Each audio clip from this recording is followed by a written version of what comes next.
All right, Texans add more depth to the defense. They have signed Sheldon Rankins, 1 year, $10.5 million contract. Little more than what the projections were, but when you're one of the worst teams in football, you're probably going to have to pay a little bit of a tax. Rankins he's under 30 years old. He's a former first-round pick. Last year, he only had 3 sacks with the Jets. Actually played, if you want to go by Pro Football Focus, and I know a lot of people don't, he had the highest ranking in Pro Football Focus in his entire career last year, over 73, which I believe was in the top 25 for defensive tackles. It is another edition of The Locker Room, number one source for Texans daily digital content. I'm Landry Locker.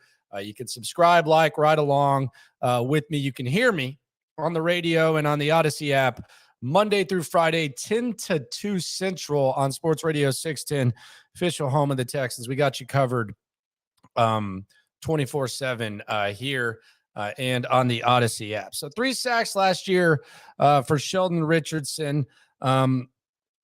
He's going to be a top 20 paid defensive tackle by annual value.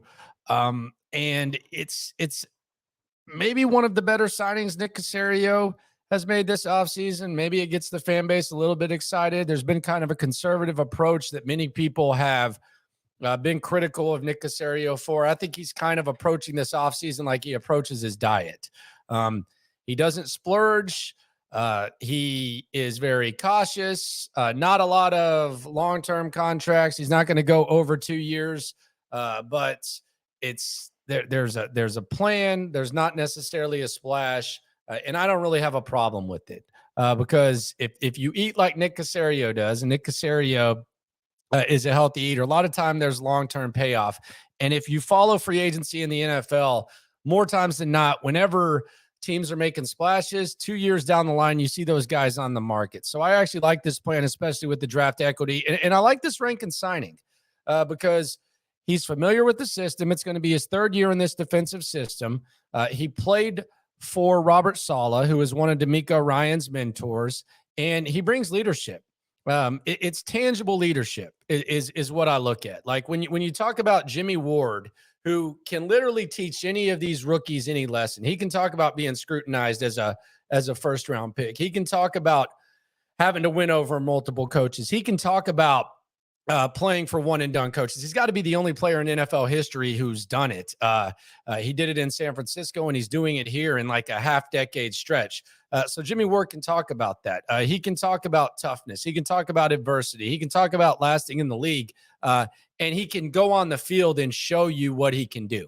You know, this isn't Rex Burkhead coming in here and being good at playing, locker room basketball with socks and stuff, and going out there on the field and clearly being incapable of performing and being over-romanticized as a culture guy without substance. When you bring in the Rankins, you bring in the Jimmy Ward, not only can they both, as former first-round picks, mentor a lot of the young guys on this team and the young guys that are going to be coming in, but they can go on the field and make plays. And I think Nick Caserio in this offseason, he's added 5 starters. I think Rankins is going to start.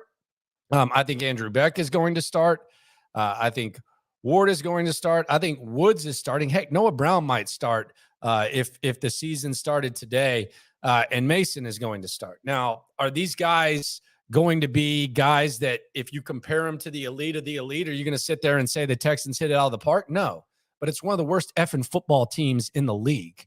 So you don't start out living in a 1-bedroom apartment and all of a sudden jump right to the mansion. Like, this isn't a lottery ticket. You don't scratch a lottery. You don't scratch a lottery ticket and all this. You got to crawl before you walk. When the Texans have improved their team and Rankins is going to add some improvement. I anticipate there's going to be a lot of movement on the D-line. I think he played 56% of the snaps last year for the Jets. They're going to be moving a lot of bodies, but he's a guy who can make some plays. And if he's coached up and if he's doing his thing, he's going to be looking for another payday.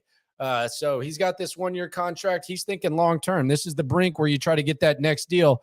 He signed the long-term, the 1-year deal with the Texans. He's going to be looking for a little bit more paper. And if you want to use the Texans to get a new contract, have at it. Has had a season with 8 sacks, did so in New Orleans, just 3 sacks last year. But again, best year, according to PFF, take with a grain of salt, Sheldon Rankins last year. I think he fits in. Very intrigued to see where the Texans go from here. And one of Nick Caserio's most exciting hirings, Sheldon Rankins coming to the Houston Texans. I think you could do a lot worse than that. And I don't think the Texans are done quite yet. Subscribe to the channel, listen to Sports Radio 610, the show of record In the Loop, Monday through Friday, 10 to 2 Central. And let's ride along. No matter what happens with the Houston Texans, just remember, as Nick Caserio wheels and deals or doesn't deal enough, according to many of you, we are all in this together. Tune in to the live stream coming up in about 90 minutes. I'm going to be joined by old Crumpy. We're going to talk about everything draft and everything Texans. Keep it locked. Sheldon Rankins, newest member of the Houston Texans. Hell of a signing, in my opinion, by Nick Caserio. The D-line got better. The defense got better today.